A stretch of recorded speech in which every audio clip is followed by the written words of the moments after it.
your experiences with learning either internationally or not even within different places, but within different cultures, different groups. Um, have you experienced culture shock before? I have actually. I think, especially with education like Chicago and Boston, Cambridge, and then, DC, Hmm. um, and Hawaii. They're all their own different culture. Some Hmm. will argue that Hawaii is actually international and not part of the States. Right. It is like its own country, I mean, from merely the way the expectation is in which you will complete your work to the Right. timing of that. And um, the leniency of, asking for clarification and the way that you're responded to. So yes, it's been very interesting and Mm. culture shock in not so much of a poor way, but just I think the key to learning in different areas, whether it's the States or abroad, is to Hmm. be open, Hmm. to not bring your current mindset. And I don't know what others feel, but for me, it's to not bring this mindset of Southern California to wherever I am and have those expectations. I can Hmm. tell you 2 years ago and last year when I was in Zurich, and even Graz, Austria, um, it was shocking to see that when I brought out just the knife to teach techniques, that they were very shocked and quiet and started whispering because Oh. it's not a prevalent attack where they live.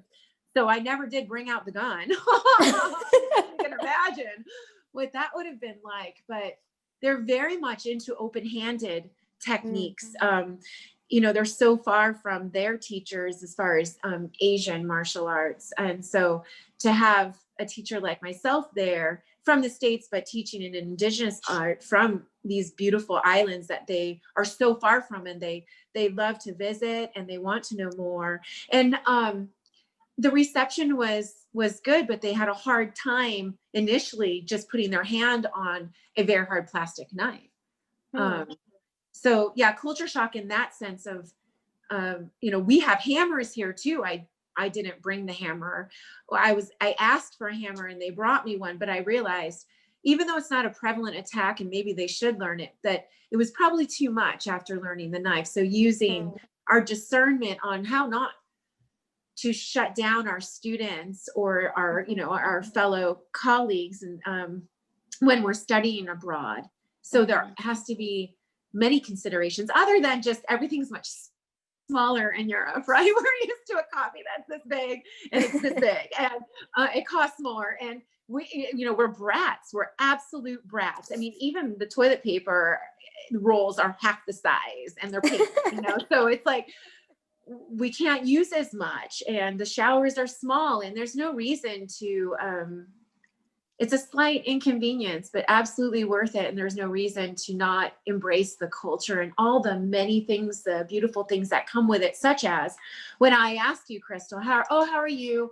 Am I even listening? In the American sense, we kind of just, it's a nice, cordial greeting, but we're not Hmm. really listening. When I'm abroad, when someone asks me, they're intently looking into my eyes and they really want to know how I am. And it almost feels a little intrusive initially. But then you realize, my God, they connect on an entirely different plane than we do as Americans. And Mm. again, not to feel like it's intrusive, but to share, to connect and truly in response ask that individual, how are you? How Mhm. are things? And so it's a beautiful thing to experience. And there's things that you very much appreciate about being abroad. And then you also appreciate certain things like the large coffee when you get home, So, Yes. oh, yes. Yeah.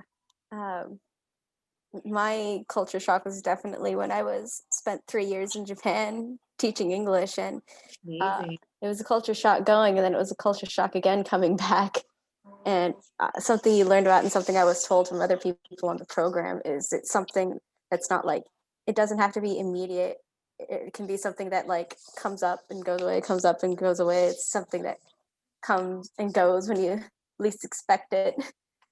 And for me, I know one of the things that I was nervous and trying to maneuver my way around was, these whole different levels of respect, and who Yes. gets what respect where, and How? And how exactly, How much? Yeah. and how much, because the last thing I want to do is be like rude to someone on accident.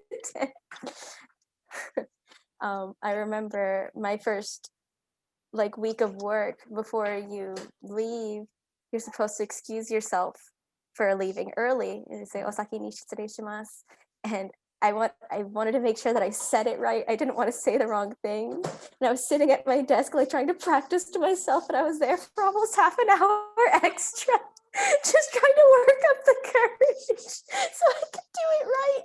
I think I worried a little bit too much about it, but You'll never forget it though. no, I will never forget how I was just sitting there. Oh, it's sad. And I'd like stand up and be like, no. That's so great. But I know. Isn't that funny? I You can learned a think of lot. something like, oh, sorry.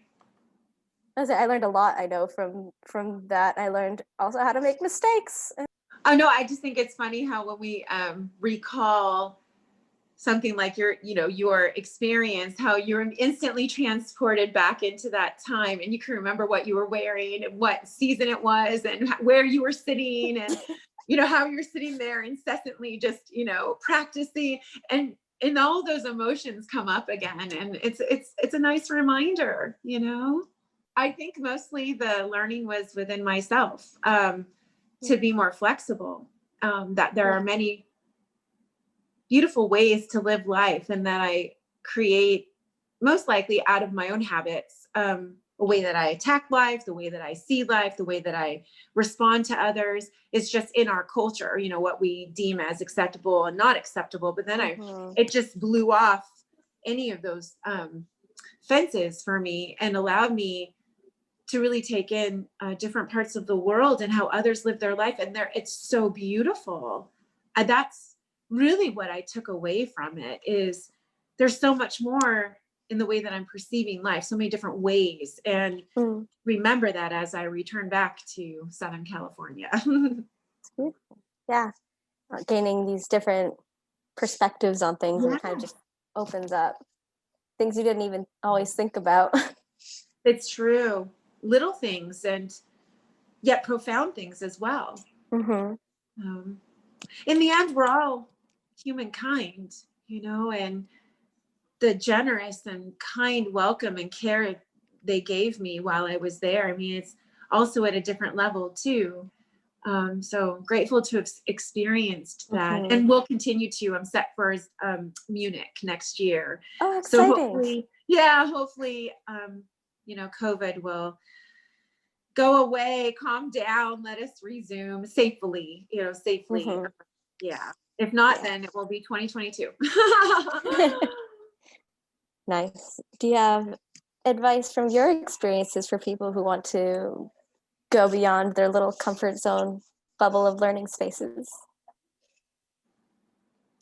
Kareem Abdul-Jabbar, UCLA guy, says, to make a friend that doesn't look like you, which I think is great. But I think, even more is to become close with someone that doesn't look like you, that doesn't, to learn a different perspective on life, and to travel. Absolutely. Because that will open your eyes. There's beauty everywhere in this world, human and nature and otherwise. And that, get out of your immediate circle.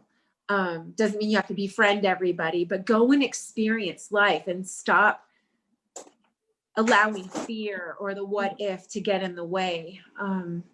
Whatever you feel would interest you is a message. It's up to you then to step into that. It's a gift. It's for you to open that gift and say, I step with courage into clearly what I'm supposed to be experiencing right now. Otherwise it wouldn't be here. So stop this and start this, and get those two to align, and work in the intuitive a little bit, because it's constantly knocking at our door. But yet we want to, simplify pro and cons list and go from reason. But it's not all we live in. That's not what we're all made of, is just the brain and processing.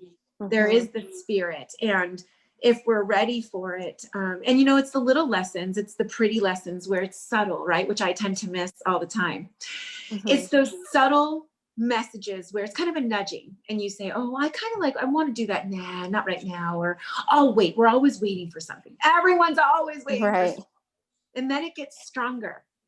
And then it shows up in a different way. And it's through a stranger's words, or it's through a dream, or it's a blatant commercial, or it's something that you're studying. It happens to reinsert itself. And there's these synchronicities that happen. If we are paying attention, you will go and do it. Otherwise, it will come in a more severe message until you're forced to. So that's the advice I would give, is honor yourself, honor your path right now in what's being revealed to you. It doesn't have to make sense. You don't have to call 4 of your closest friends for them to opine on it and give their approval. It's not for them. It's only for you. That's the quiet and being comfortable in who we are at the moment, and being comfortable and connecting with who is and what is leading us. And that will only become stronger the more and more you do that.